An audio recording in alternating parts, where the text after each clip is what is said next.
as we enter into worship this morning,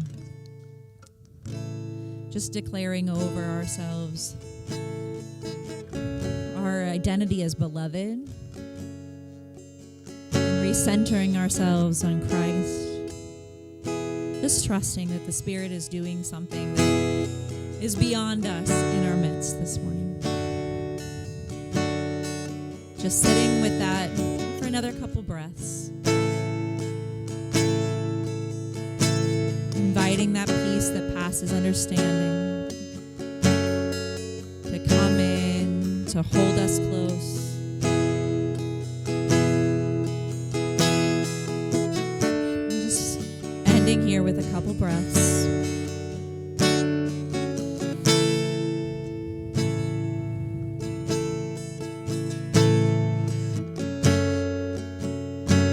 In Jesus' name, amen. And so invite you as we move into our first song to take any posture of worship that fits for you this morning. Sitting, standing, bowing.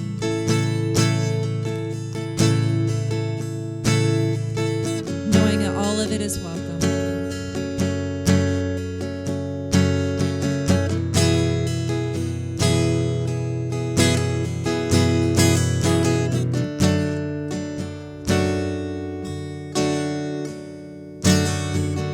He is jealous for me. Love's like a hurricane. I am a tree bending beneath the weight of his wind and mercy. And all of a sudden, I am unaware of these afflictions eclipsed by glory, and I realize just how beautiful you are and how great your affections are for me. And oh, how he loves us so. Oh, how he loves us, how he loves us so.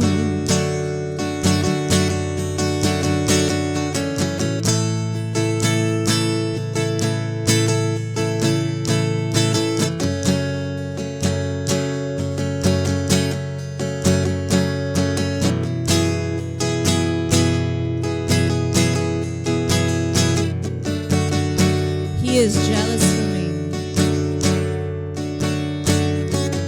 He is jealous for me. Love's like a hurricane. I am a tree bending beneath the weight of his wind and mercy. And all of a sudden, I am unaware of these afflictions eclipsed by glory, and I realize just how beautiful you are and how great your affections are for me. And oh, how he loves us so. Oh, how he loves us, how he loves us so. He loves us. Oh, how he loves us. Oh, how he loves us. Oh, how he loves us. He loves us.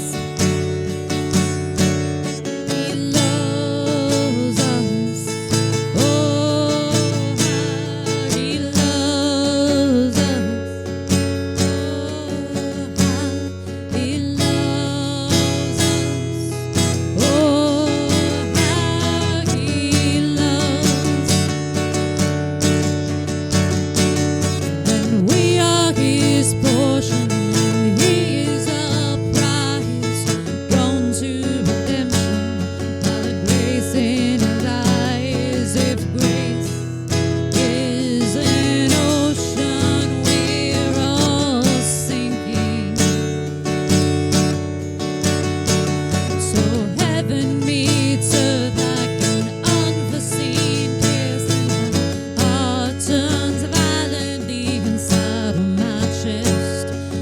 don't have time to maintain these regrets when I think about the way that He loves us.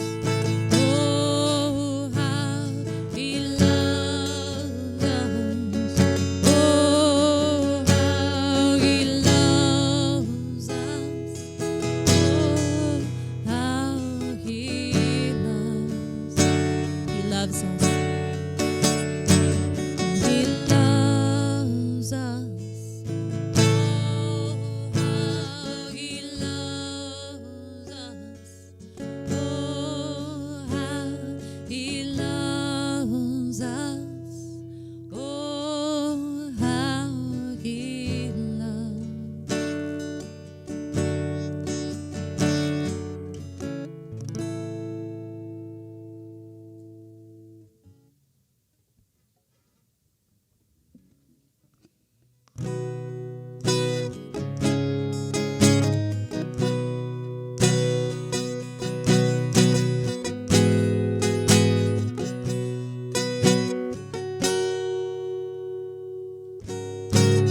Jesus at the center of it all. Jesus at the center of it all. From beginning to the end, it will always be, it's always been you, Jesus. Jesus.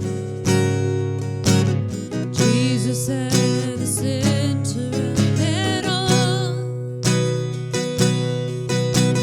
Jesus at the center of it all.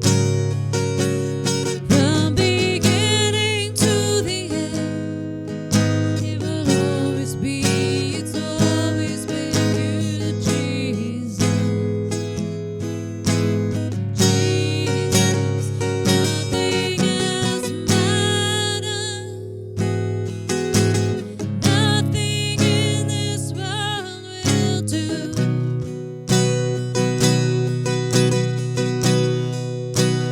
Jesus, you're the center.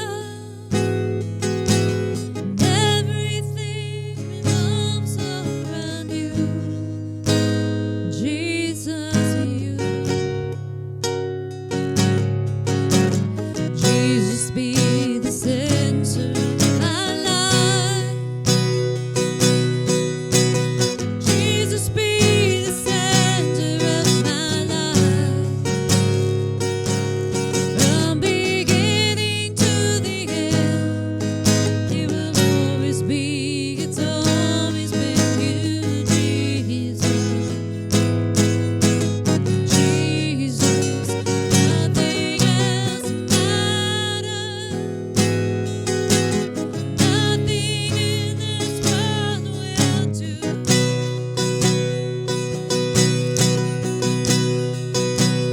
Jesus, you're the center. And everything revolves around you. Jesus, you. Nothing else matters. Nothing in this world will do.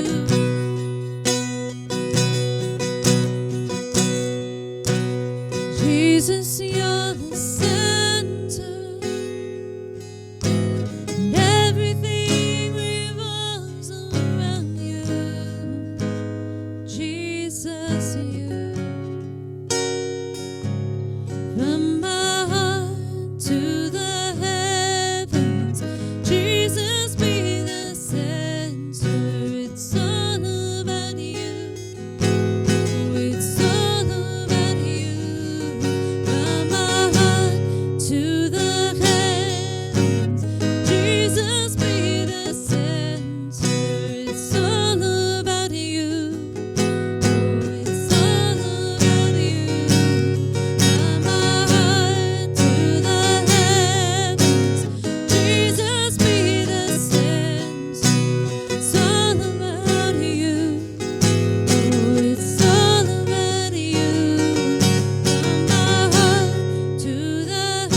You all can have a seat.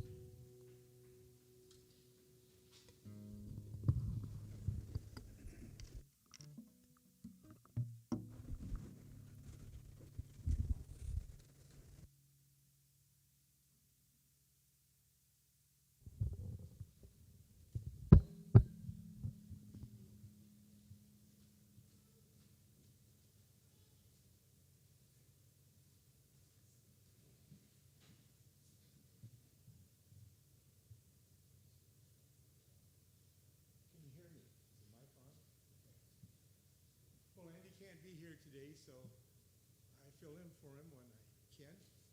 And today we have something a little different because we have no one to take the kids and do their thing. So the kids are going to stay with us, and they're going to help us learn about the lesson. I'm actually not. Try it again. There you go. It's lighting up. It's a good sign. Oh, there's the light. Okay. Now you're going to really have to listen to me.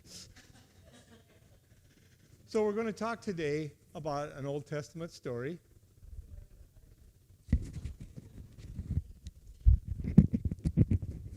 Should I start over at the beginning?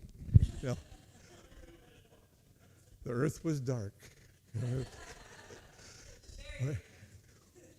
We are doing Genesis today, though, chapter 24. And it's about Abraham and Isaac. Remember, Abraham waited for a long time to have son Isaac. And now, Sarah has died, and his wife. And Isaac is a grown man. But he doesn't have a wife. He doesn't have any kids. And that's a big problem for Abraham. And so we're going to learn a little bit about how they deal with that. So, we're going to read chapter 24, an abbreviated version of it. If my 4 readers would come forward, please. And we'll do that now.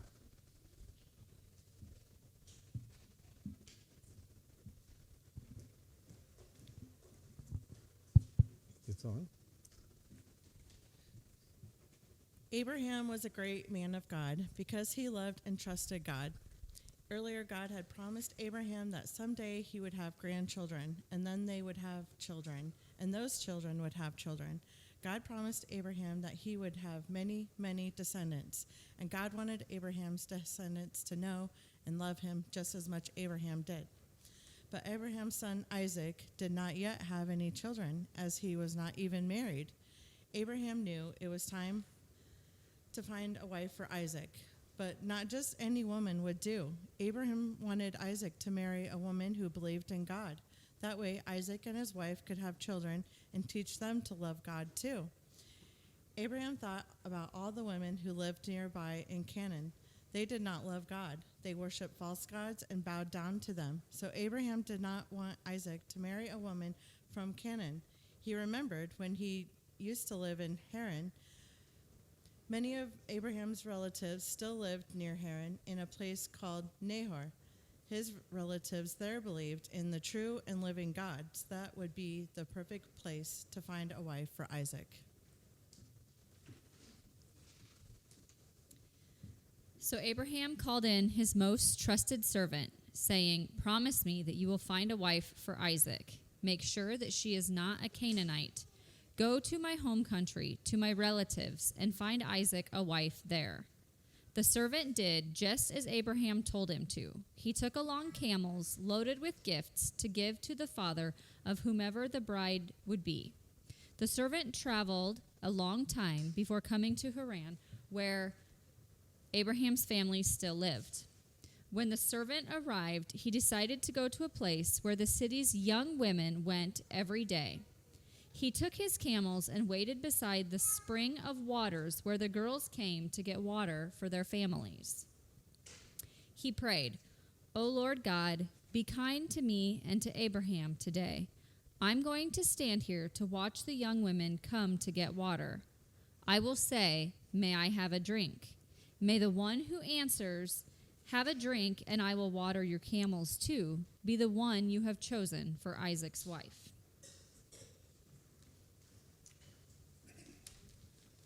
The servant, The servant had not even finished his prayer when a beautiful and kind girl named Rebekah came to the well to get water. The servant said, "Please give me a drink." Rebekah responded, "Of course, take some of my water." Then she saw his thirsty camels and said, "I'll get water for your camels too." It was hard work, but Rebekah ran back and forth to the well to get water for the thirsty camels. Finally, all the camels had plenty of water to drink. Abraham's servant was so happy. God had answered his prayer, so he knew Rebekah was the right wife for Isaac. The servant gave Rebekah 2 gold bracelets and a gold nose ring. "Whose daughter are you? Is there room for my camels and me to stay overnight at your house?" he asked. My father is Bethuel, the son of Nahor. "Yes, there is room at our house. I will go tell my family."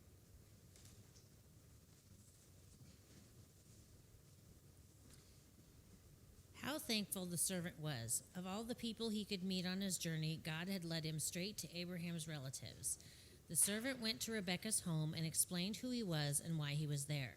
Rebekah's father, Bethuel, and brother, Laban, listened carefully to the servant explain how God had led him to their house and to Rebekah. Everyone was amazed at this, and they were so happy when they heard how God had blessed their relative Abraham. He had left them long ago, and they were so happy that he still loved God as they did. Then the servant asked an important question. "Will you let Rebekah travel with me back to Canaan to marry Isaac?" Bethuel agreed to this and agreed that this seemed to be what God would want. So they said yes. Abraham's servant wanted to leave right away, but Rebekah's family did not want her to go yet. They finally said, "We'll let Rebekah decide." And Rebekah said, "Yes." She said yes. So the whole thing worked out pretty well so far, didn't it? Should I turn this off now? Okay. Can we get it? We got our slides up. Very good. We're doing great. Rock and roll in here. All right. Now, something I wanted to point out to the kids, but to everybody, this is a Bible. Old Testament, New Testament, the whole deal's right here. And Genesis 24. Genesis is the first book in the Bible. That's when God's getting things going, creating the world and making people and giving them chances to learn about him. So Genesis 24 is that much into the Bible. Everybody see that? Timothy, you see that? How far? It's not very far into the Bible, is it? There's all this over here yet to talk about. But we're not going to talk about that today. We're just going to talk about this one right here. Okay. So this is a really important job that we have to accomplish today. And we have to find a wife for Isaac. Now, when you look at those two people, what do you see? Do they look happy, sad, friendly, close? Do they look like they're arguing? What does it look like to you? Looks happy? I see them looking in each other's eyes. That's really important. But this is what we're trying to get to at the end. Is we're trying to get Isaac, the guy with the beard, to find a wife that they feel that way about each other, right? Next slide. This is Abraham. What would you say about Abraham, the guy in front here? What's he look like? He looks old. You know why he looks old? Because he is old. He's at least 120 years old here at this point. And he's going to live a lot longer, another 50 years or so. But all these people in the back, if you see the way it's drawn, that's a dream. That's a promise in his head. Those people don't exist. None of them exist except perhaps one, if that's Isaac right in front. Otherwise, none of those people exist at this point. But God has promised that all of those people and more will be of his lineage. That's because he wants to bless him. Because Abraham has been a faithful, loving servant of God. And why else? Does anybody else know? Do you know why? Why is it important that Abraham has a family with many generations behind him? Does anybody know why? Because God promised Abraham that he'd have as many descendants as stars in the sky. Yes. And what's going to come from all those stars in the sky? What's going to be the result of all of that? Does anybody know? Adults, join in. Israel. So the people of God. What else did I? Jesus is going to come out of that. There's going to be one special guy that comes down through all that lineage that's God's answer to the problems in the world. And he's using Abraham and his descendants to get there. But they've got a long struggle from where Abraham is to where Jesus comes in. They're going to trip and fall a couple of times along the way, maybe more than a couple. But it's a promise that God will keep.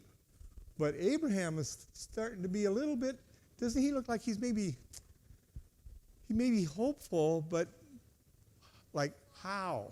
How is this going to happen? Because he only has one child, and that child hasn't gotten married. Well, where are all those people going to come from, right? Next slide. This is Isaac, the guy on the right. You can see he's younger, taller. He's got a full beard and everything. He's a grown man. He's ready to get going with life, isn't he? But he doesn't have a wife.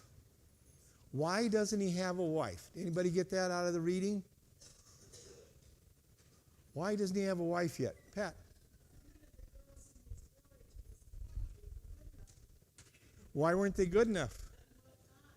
Yeah, they didn't know or love God, did they? It's very hard to love God when you don't even know God. Timothy, did you have something to say? Okay, well, ding, ding, ding, you got it right. Okay, 1 point for each.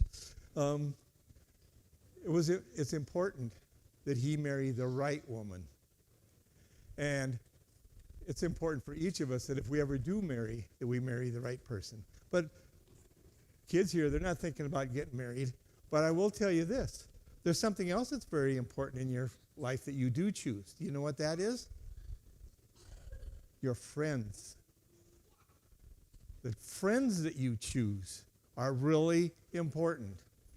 I once chose a friend that was kind of exciting and so forth to be with, but he led me down some wrong paths. And luckily, I had some teachers that were good teachers, and they pointed that out to my mom, and we talked about it, and I got on a different path. Otherwise, I likely would not be here today. So we all have important people in our lives, whether we get married or not, but we have to have friends, and we want to choose our friends, our dearest, closest friends, very carefully. And maybe we'll have to ask God for help with that, just like Abraham had to ask here. Next slide. So, Abraham is concerned. Isaac's not finding anybody. Something's going to have to happen here. And so what's he do? He asks God for help and thinks of a plan on how he's going to make this work. Next slide. So, he calls his very best servant, his most trusted servant, who also believes in God, by the way. Everyone in Abraham's family and household believes in God. And he gives him a very big job. Did you hear what that job was when we had the readings?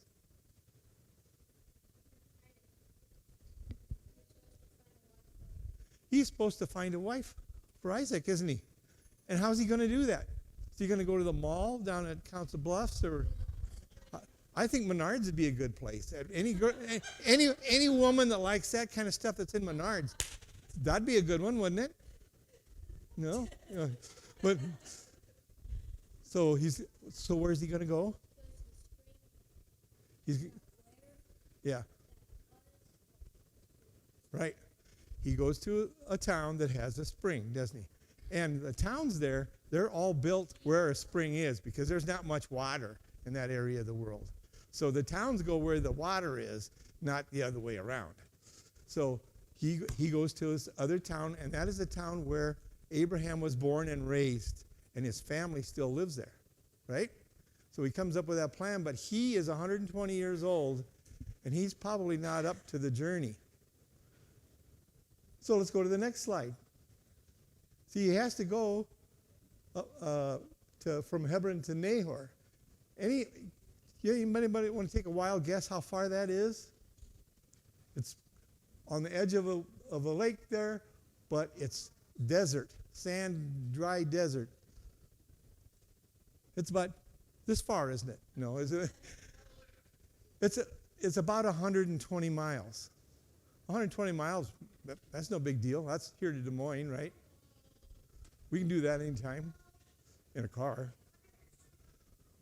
But they take camels. Why do they take camels? They're native to the desert. What skill do they have that's real? Yes, they can go a week even without water or food. And I learned a little bit in studying about this. I always thought that the camel's humps were full of water. And that is not right. I don't know if I'm the only one in the room that was dumb about that, but I thought that's where the water went. That is not where the water's at. The hump is where fat is. That's where fat is. And why do they need fat? It helps them survive when there's no grass or anything to eat, right? So they can go a week or more without eating either. And the water is actually stored in their blood. They have special kind of blood cells that allow them to hold quite a bit of water. And that will be really important here in a little bit.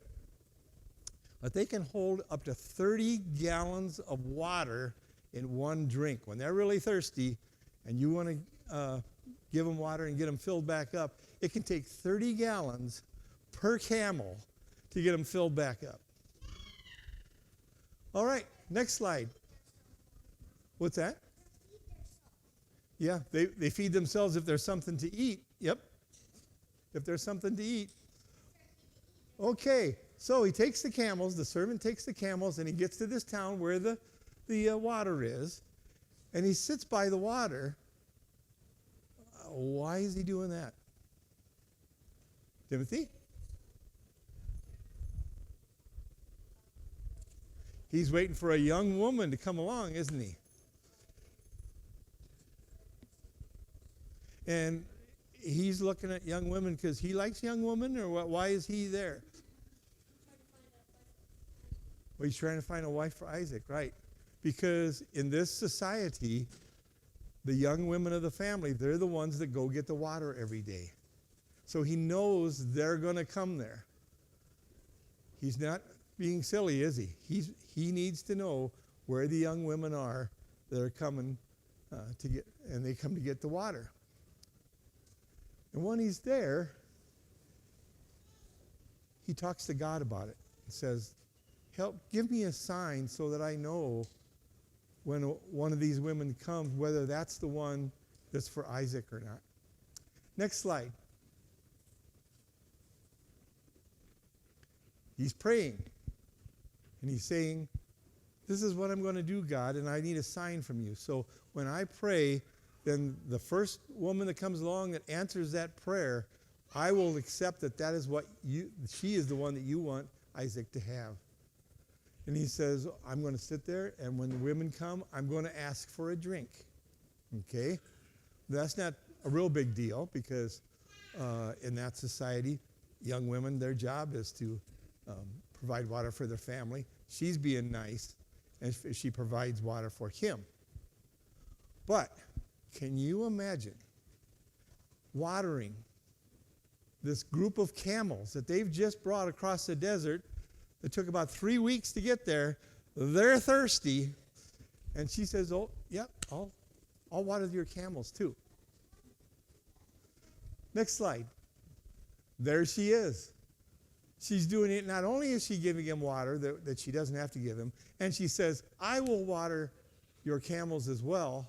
And she's doing it with what? She's doing it with a smile on her face. I don't know how much I used to have 4-H pigs and calves and stuff, and I'd have to haul water in 5-gallon buckets. And that's about 8.5 pounds a gallon. So a bucket is around, 45 pounds, something like that. And if you have to haul 2 buckets of water very far, it's a pretty big job. Well, each camel is going to drink 6 buckets of water. And she doesn't have nice plastic buckets with the handles on them and everything. She's got these clay jars and stuff. So when she volunteers to water his camels, she is really extending herself. And she's doing it with a smile on her face. So he knows, first when he sees her, he recognizes that she is beautiful. Then when she gives him a drink, he knows that she is kind. And then when she offers and does water the camels, he knows that she's a hard worker. This woman's this would be a good one to marry, wouldn't it? She's got all the qualities. Okay, next slide. So he talks to her after they get the camels watered and everything, and he tells her who he is, why he's there. And she listens. And he explains to her how God has pointed her out to him. And so the servant asks, who's your father? Where's your family? Is there room for us to come and stay there tonight? Me and my fellow servants and the camels and the whole schmear.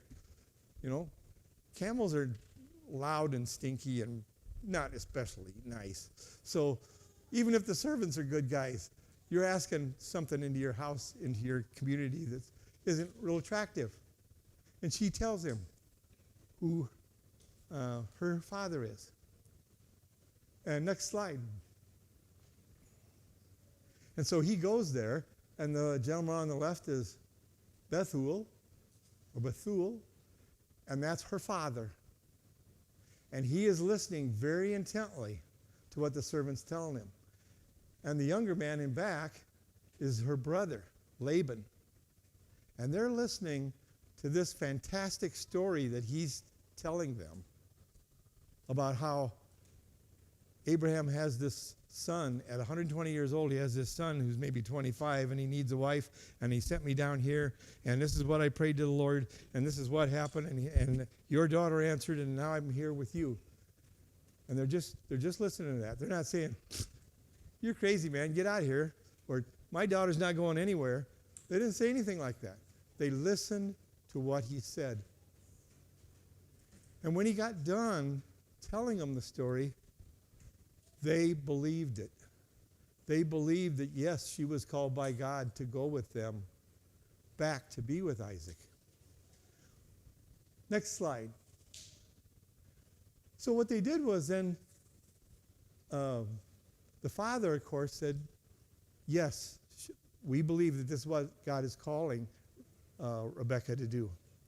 But some of the family, we don't know this guy. We haven't had time to think about this. We got to work this through a little bit here. We need some time. And they couldn't agree on whether, well, yeah, God is calling her, but yet we're not really ready to let her go. What are we going to do? And so somebody says, let's ask her. What a crazy thing to do, right? Let's ask her what she wants to do. And she says, yes, I do want to go back with Abraham's servant to marry Isaac. Now, the trip is, I told you, about 120 miles. It'd take about 2 hours in a car. How long do you think they estimate that it would took them on camels?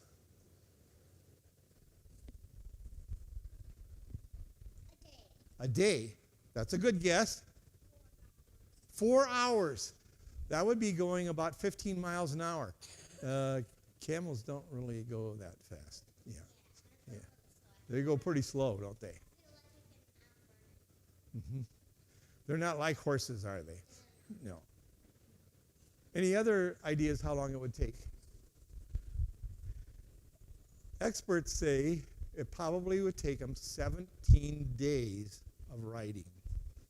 And now, since they're God's people, they would probably have a couple of Sabbaths in the middle there somewhere, so they have to stop and take the day off on Sabbath. So that gets them up around 19 days. Pretty soon you're talking about 3 weeks, right? 3 weeks to get there. Now, it's just a lucky deal that camels have air conditioning on their backs, isn't it? Otherwise, they'd get really hot. What do you think about that?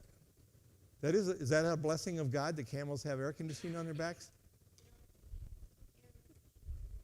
They don't? Oh, okay. Well, at least you can listen to CDs on the way. No? That isn't going to work either? Well, at least you have a cell phone so you can call your mom and tell her you're going to be late, right? No, they don't have any of that, do they? They don't have any of it. They sit there on this camel, and it rides rough and ponderous, and it goes slow. And it takes them 17 days of riding to get there. So what was she thinking about when 17 days?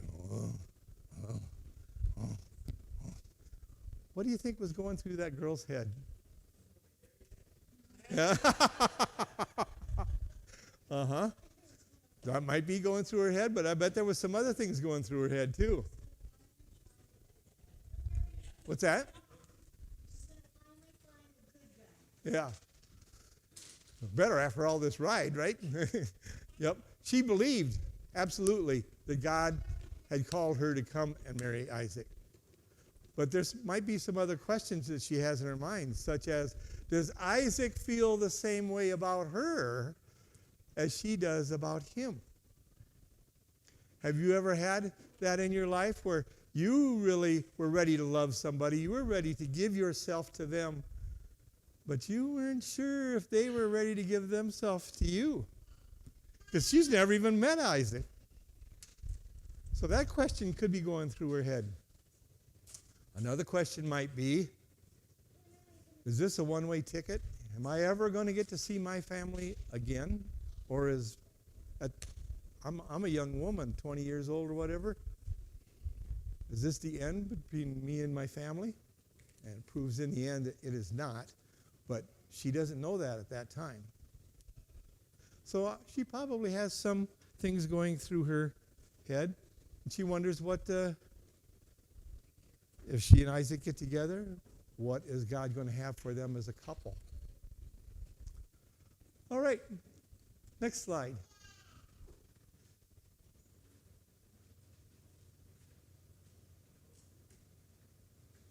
And here we have the happy couple, right?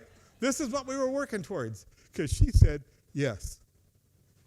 And when they get back to where Isaac is, this is something I hadn't really noticed before in the times that I had read it. There's a very important thing that happens. I always thought that when they got back there, she saw him, he saw her, lovey-dovey, everything's done. But there's another step in there. And it's a really important step in biblical terms, in faith terms. And that is, they come along and see Isaac, and the servant stops their little caravan, and the servant goes to Isaac and tells him the whole story. You know what your dad said to me? This is what happened. And I went down there and I prayed to God for help to find the right woman. And this woman went far beyond what she would have had to do. And she believes that God has called her to come and be here with you. And here she is. And then he introduced them to each other. And as a result of that, he had the same confidence and desire for her that she had confidence and desire for him, because they both believed that God was directing them toward each other, right? She doesn't know Isaac, and Isaac doesn't know her, but they both know God, and they're trusting God, and that's what brought them together. Okay? All right.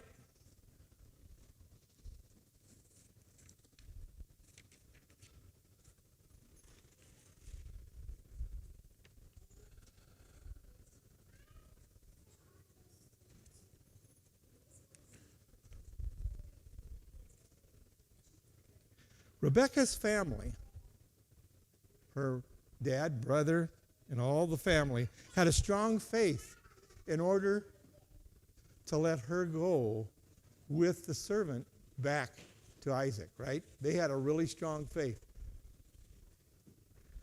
Do you and your family, do you have a faith that would trust that kind of situation?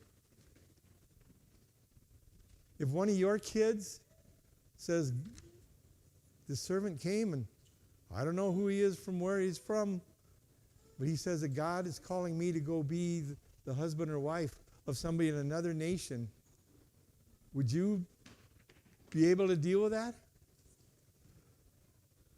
I don't think we can say, can we? Because our answer now doesn't mean anything unless we're in that situation. But maybe you have been in a situation that called you to have a lot of faith. Have you ever prayed for God's help when you didn't know what to do? That's what the servant did. He got down there. He got to the watering hole. He knew that's where the women were going to be. But how am I supposed to know which girl's the girl?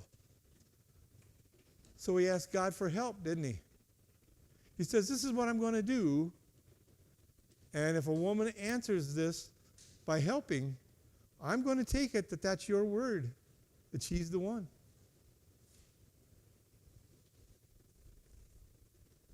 I've been in a situation like that. I'm a divorced person. But I'm not a loner.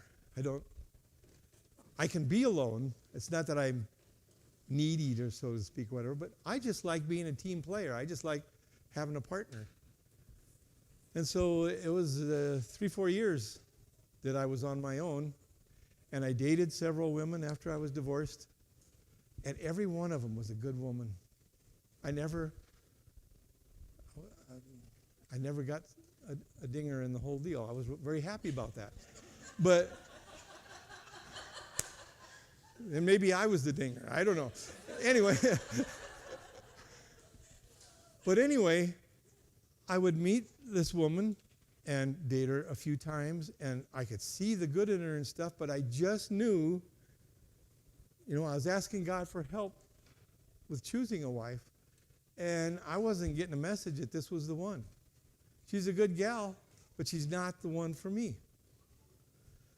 And that started bothering me after a while, after I dated like 3 different women, and we got along fine, but I had to tell him, I'm not interested in a girlfriend. I want to have a wife. So finally, I told God, I can't do this by myself. I need your help. And so I'm not going to do anything until you get involved. And if you help me, I will follow that path. And if I'm supposed to be alone, then I will be alone the rest of my life. I can do that. That was a hard prayer to pray because I didn't want to be alone.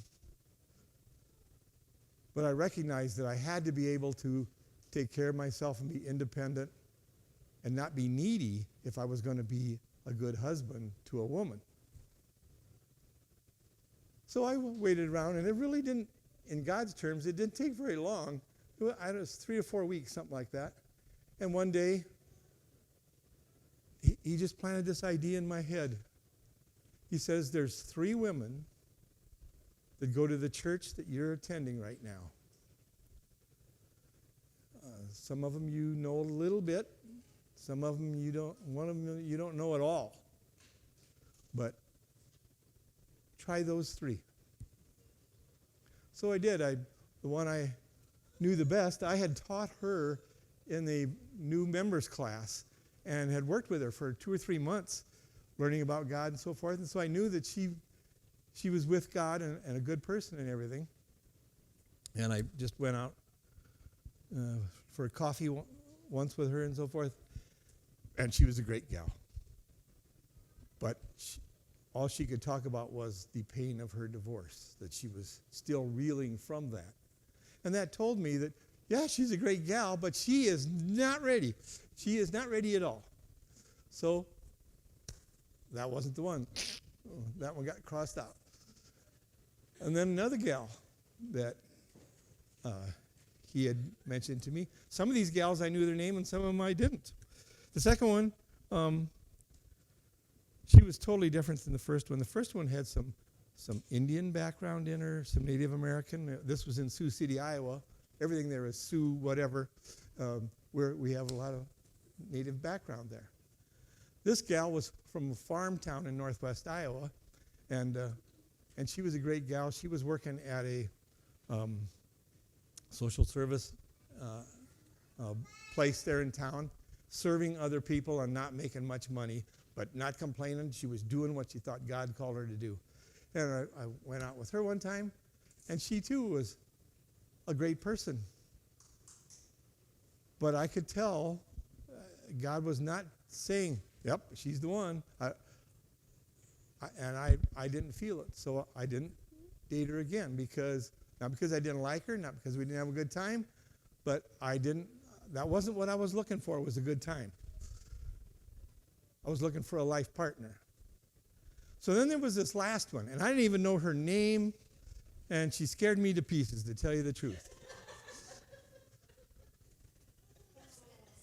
I had tried to say something to her once, and she turned around and looked at me like, yeah,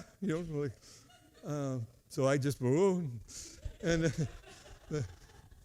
so I asked a few questions around. I asked one of our pastors who that person, I knew who it was, but I didn't know her name. I didn't know anything about her, not a thing.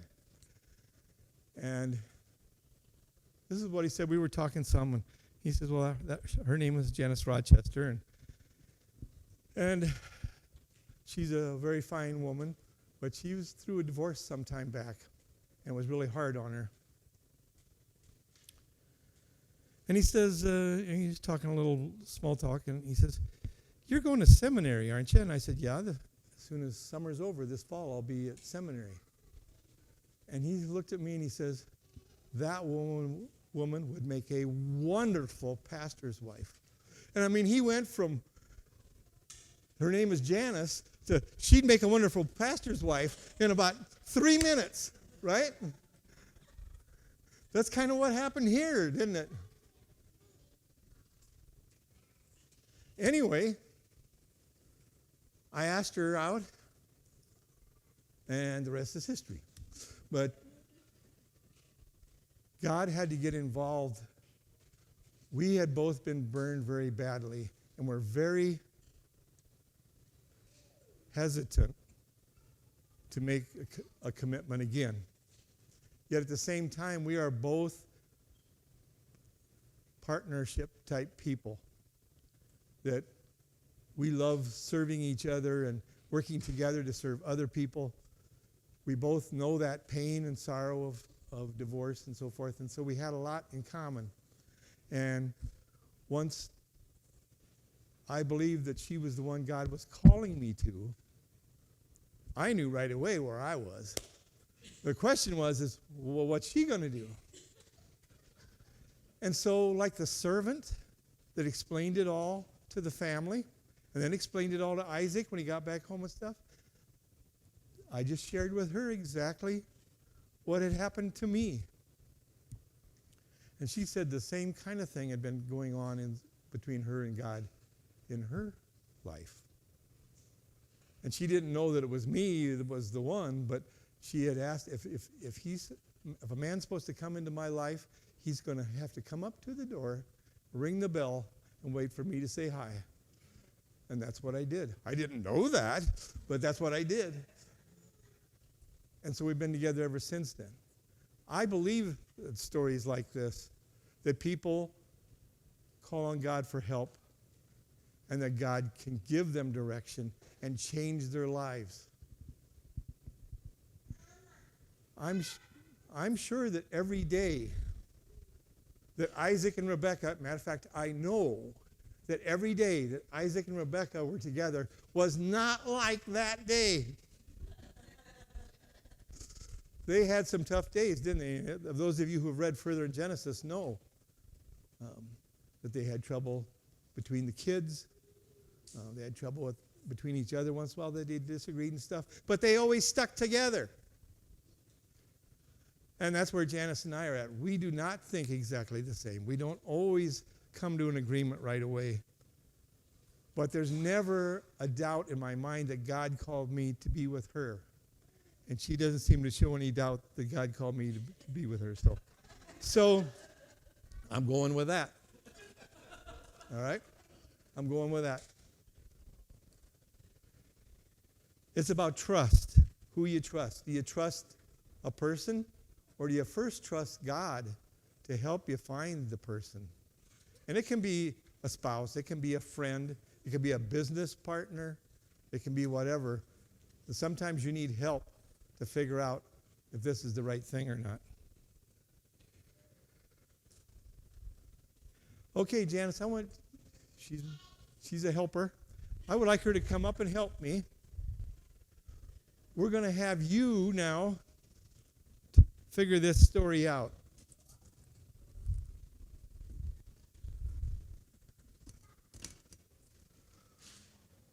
Who is the important people in this story? And why are they important? What do they do? And then maybe we'll have a vote and say which one you think is the most important person, the most important relationship in the story. Okay, who's somebody that's in this story that's important? Abraham. We'll put Abraham across top. What? I hear something over here. Isaac. He's pretty important, isn't he? What was that? God. Okay. Rebecca.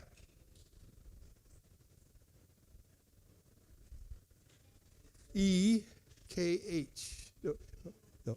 This A is an E. You got your... K-K-A-H.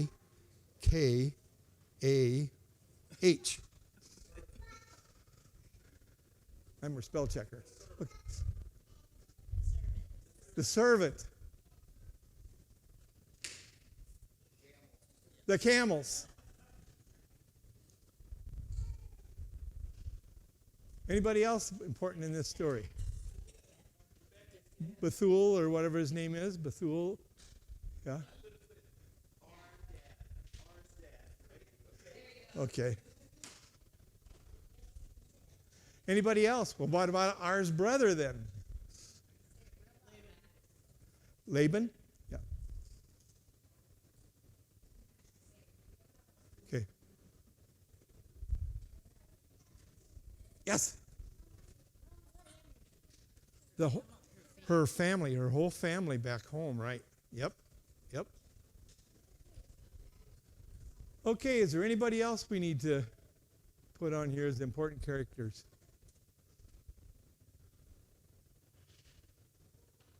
And maybe we'll take a vote here at the end to see who you think is the most important character. But before we do that, I would like to take a few minutes to ask you, why is Abraham important?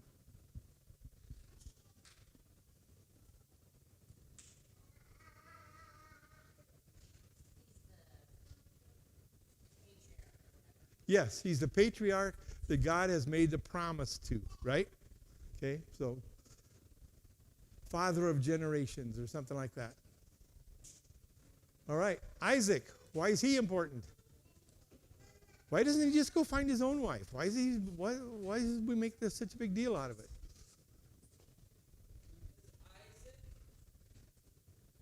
Isaac is important because he's the one getting married.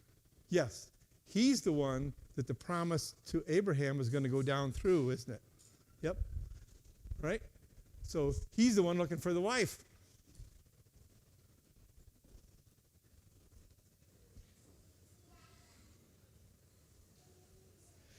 And what does Isaac do that could have messed up the whole doggone thing?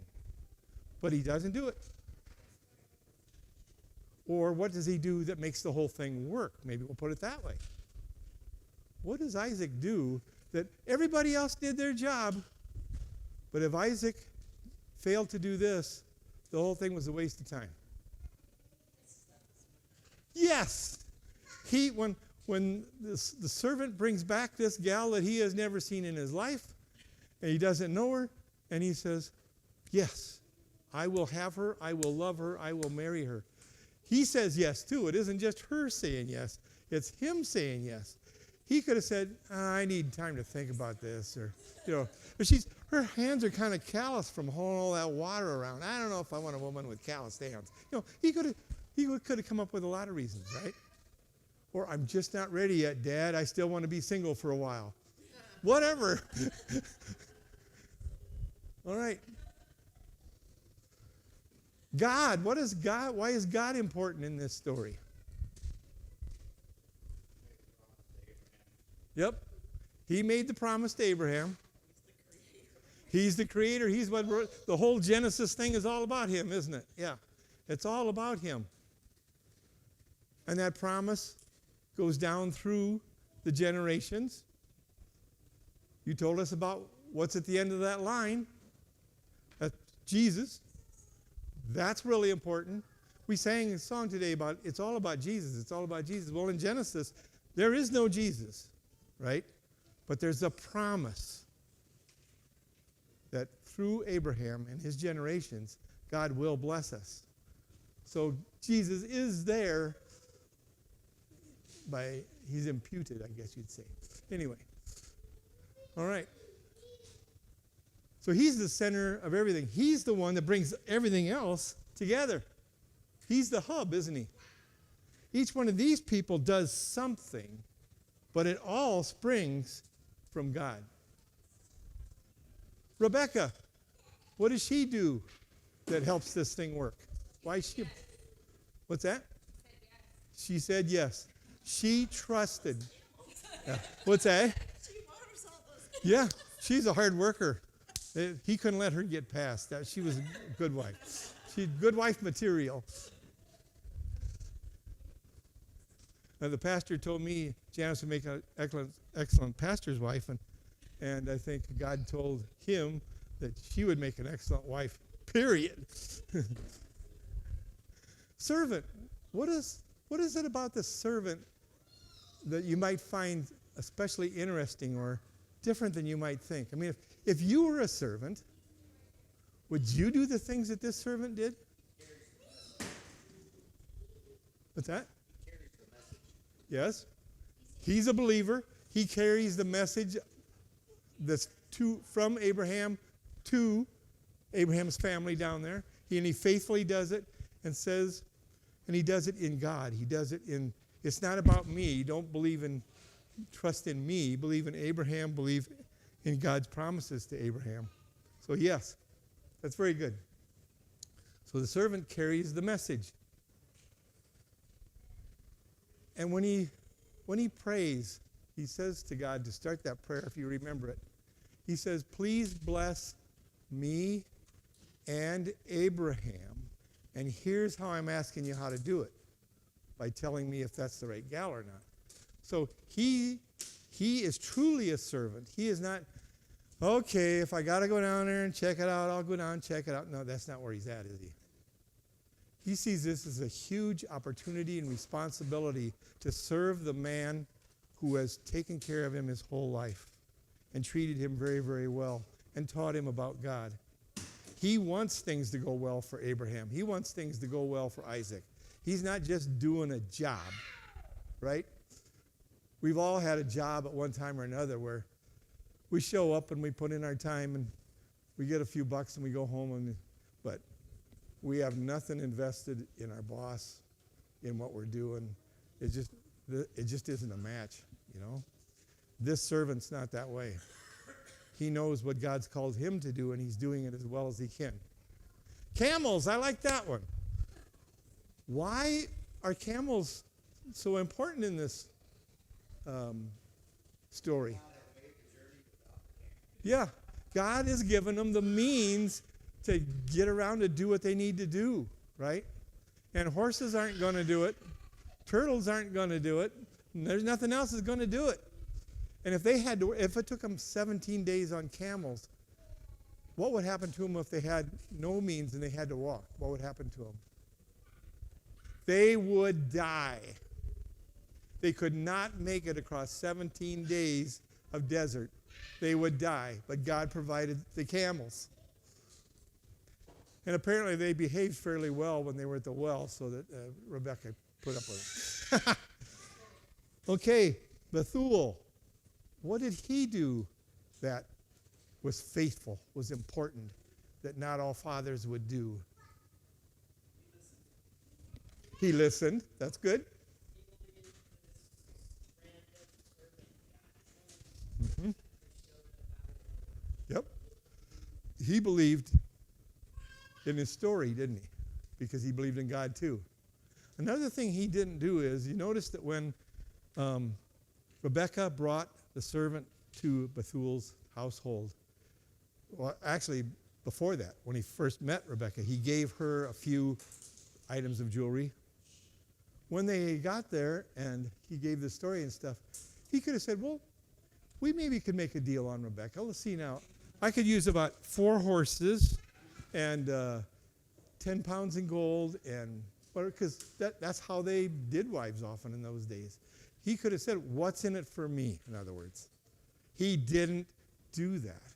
All he wanted to know was if she was being called by God to go to Isaac, if that's what it was, good enough for him, right? Yeah, he also said yes. But Mom and some of the sisters had a little tougher time. Was, golly, we got to have a party, and we got to do all the go away stuff and so on. And it took them a little time, but they finally came and said, no, let's let Rebekah decide. And that worked out. And then her brother listened as her dad was being told the story and so forth, and he is involved in the thing, and he later will visit them and come live with them up in where Abraham and Isaac and all them are. So he will become part of the deal there too. So here we are. We got all these characters. So basically every character in there's got a reason they're there, don't they? There's no extra characters that didn't do a darn thing. They're all important. That's the way God does it. He gives us as many characters, as many blessings, as many things as we need to make it work. So which one's the most important?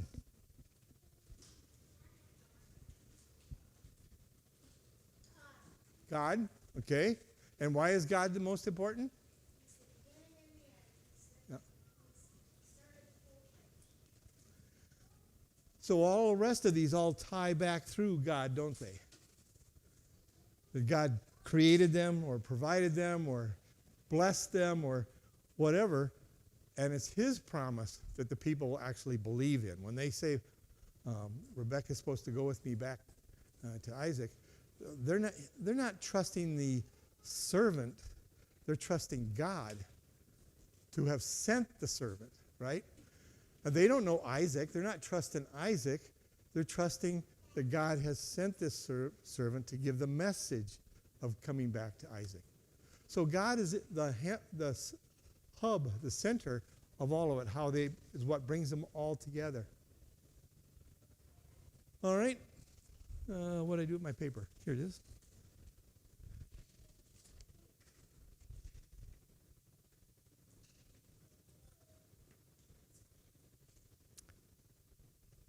And I think I kind of touched on this already. Did things always go so smoothly as on that page? No.